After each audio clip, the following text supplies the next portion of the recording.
पुराने समय की बात है। एक छोटे से गांव में रामू नाम का एक किसान रहता था। रामू बहुत परिश्रमी और मेहनती था। उसका एक पुत्र था जिसका नाम राजू था।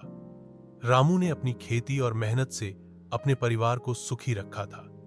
राजू अपने पिता की तरह मेहनत करने से कतराता था और आराम में जीवन बिताने की चाहत रखता था।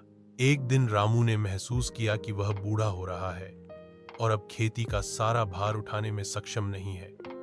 उसने राजू को खेतों की जिम्मेदारी सौंपने का निर्णय लिया, लेकिन राजू को खेती की कठिनाइयों का ज्ञान नहीं था और उसने खेती का काम करने से इनकार कर दिया। उसने कहा, पिताजी, मुझे यह कठिन काम नहीं करना है, यह मेरे बस की बात नहीं है। रामू ने सोचा कि उसे अपने बेटे को एक महत्वपूर्ण सीख देने की जरूरत है। उसने राजू को खेत में एक पुरानी गाड़ी के पास बुलाया और कहा, देखो बेटा, इस गाड़ी को चलाना आसान नहीं है। इसके पहिए पुराने हो गए हैं और यह चलने में कठिनाई पैदा करती है।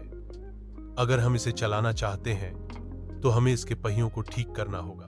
रामू ने राजू से कहा, तुम इस गाड़ी के पहियों को बदल दो और फिर इसे चलाने की कोशिश करो। राजू ने पहियों को बदलने का काम शुरू किया और उसे बहुत कठिनाई हुई। उसे पसीना आ गया, हाथों में छाले पड़ गए, लेकिन उसने हार नहीं मानी। आखिरकार उसने पहियों को ठीक कर लिया और गाड़ी को चलाने में सफल हुआ। रामू ने कहा, देखो बेटा, यह गाड़ी हमारी खेती की तरह है। अगर हम इसे सही तरह से देखभाल नहीं करेंगे और मेहनत नहीं करेंगे तो यह नहीं चलेगी।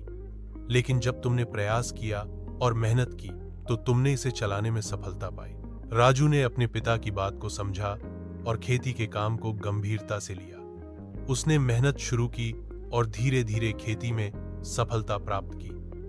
वह अपने पिता के नक्शे कदम पर चलने लगा और उसकी मेहनत ने उसके जीवन को बदल दिया।